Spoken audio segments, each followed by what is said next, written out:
hindi lang dahil sa kanyang charm, kundi dahil rin sa kanyang heartwarming story bilang panganay. Let's be real, kasama ang ating future pilot as he navigates being a captain of his own life. Let's welcome to BRGY PBB Gen 11's JM Ibarra! Hello! Welcome! Welcome to BRGY, JM. Please have a seat. Grabe. Actually, nung nalaman ko na isang buong episode tayo kay as one of our most shy housemates, how are you, JM? Okay naman po sa ngayon. Okay lang. Kamusta ang buhay sa outside world so far? After ng mga guesting, like you did ASAP, you danced, kamusta yon? Nung una ho, after ko po lumabas ng bahay, medyo mabigat ho sa akin yung outside world. Pero sa ngayon, sobrang na-enjoy ko po. Sobrang sobrang masaya. No, Nandito that's ako kung nasaan man ako. good. Oo.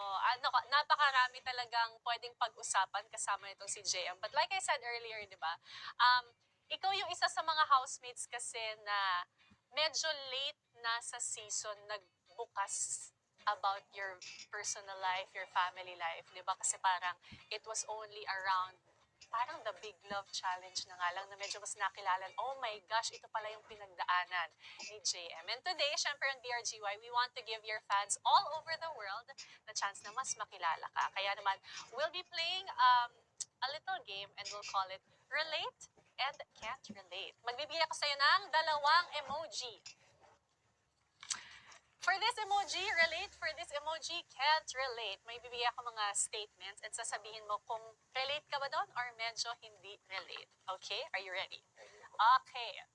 First statement. Let's see. Nakita natin siya, nakilala natin siya inside the house. Your mom.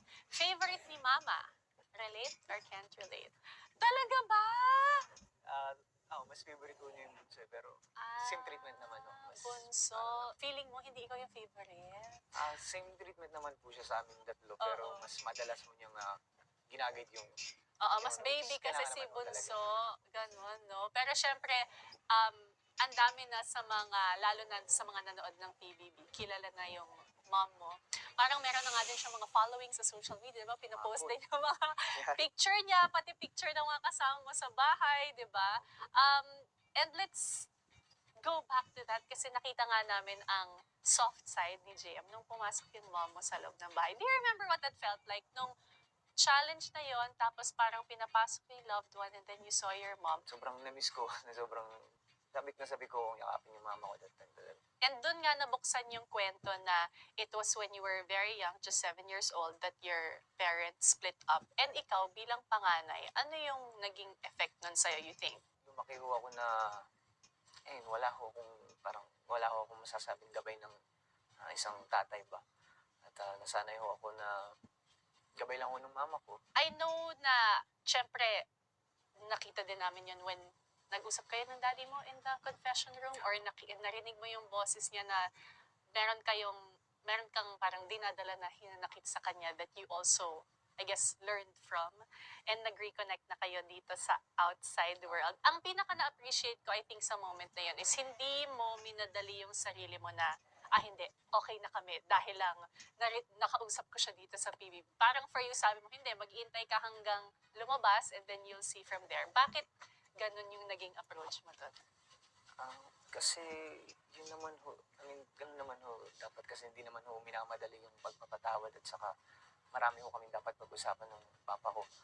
At nandun naman ho yung willingness ko maging open sa pagpapatawad ho, pero kailangan ho talaga namin mag-usap. Halos kailangan ho namin mapag-usapan lahat ho na nangyari. Very well said. Meron tayong second statement. Let's see if you will relate or can't relate. Role model sa mga kapatid. Ayan. Bilang panganay, do you feel that you are a role model sa iyong dalawang nakababatang kapatid? Relate? Can't relate? Yan, oo.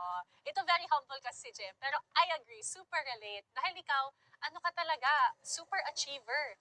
Sa school, mataas yung grades, tapos ang dami mong extracurricular.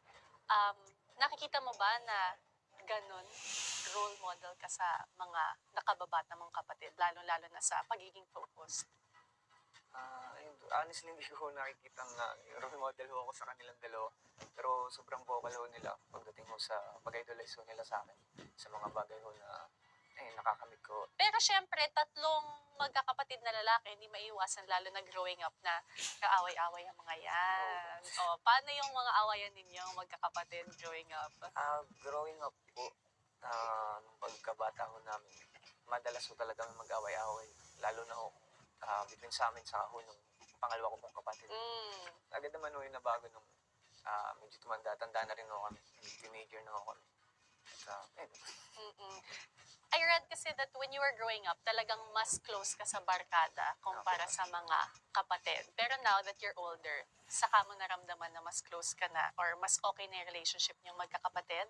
nung dumating na ako sa punto na nagkaroon ako ng bansa amin, naging close na ako kami magkakapatid, doon na ako pumawi na halos yung gabay ho na ipinaparating ko sa mga friends ko, Mm-mm. ay siyang doon ko rin ho, ganun din ho yung ipinaparating ko sa mga kapatid ko.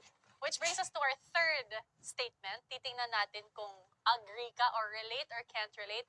Pinakamasipag sa magkakapatid. Ikaw ba yon? Relate or can't relate? Hanggang po. Ha, talaga? Mas masipag po yung pangalawa kong kapatid sa akin. Paano mo nasabi yun? Mas marami po siyang alam na gawaing bahay, or hindi lang ako gawaing bahay. Mas marami po siyang alam kaya sa akin. Pero ito kasi, I guess ang pinanggalingan ng masipag is super dami kang naging racket, naging work, pinasok, mga contest, di ba? Para, syempre, makatulong din sa iyong nanay, sa inyong pamilya. In that sense, do you think pinakamasipag ka? Matik na po. Ako na ho yun. Oo. Is it part of being panganay na naramdaman mo parang, sige, akin to, responsibilidad ko to? Parang na-feel ko lang ho siya na kailangan kong gawin. Ganun. Gawa rin ho sa sitwasyon po namin sa pamilya. Ano yung mga pinasok mong iba't ibang racket or trabaho para makatulong sa mami mo? Una ho, nag-ahente ho ako ng sa Coca-Cola ho nun. Yun po yun sa dating negosyo ho namin. Nung nawala ho yun, may mga dumating ho na racket na sa mga pageantry ho, sa judge po. Oo, super achiever, kaya role model ng mga kapatid niya. Okay, meron tayong last statement. Let's see if you agree or relate, can't relate. Ikaw ang support system ng pamilya. Hindi man ho ako ganun ka-vocal sa kanila kay mama, sa mga kapatid ko. Pero sa actions ko, lagi ko pinaparamdam sa kanila na kaya pa yan. So si mami mo nag-open up sa'yo ng mga pinagdadaanan niya, ganyan? Before ko mag-PBB, hindi ko kami open sa isa't isa. Madalas na ako kami sa actions ako talaga. Never on. And then, after ko maibig, naging open ako siya sa akin, naging mag-aano ako Talaga? siya sa akin. Mas naramdaman niyang kaya niyang mag-share sa'yo ng mga kwento niya. Eh, yung mga kapatid mo, na Same ma-open thing up po. sila sa'yo?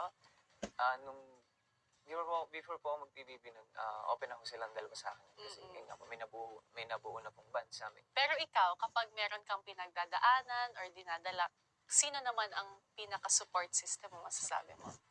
Before po Kanino ka nag-open up? Whether before or now? before po, wala kaming kinikimkim ko lang ho talaga, sarili ko lang ho.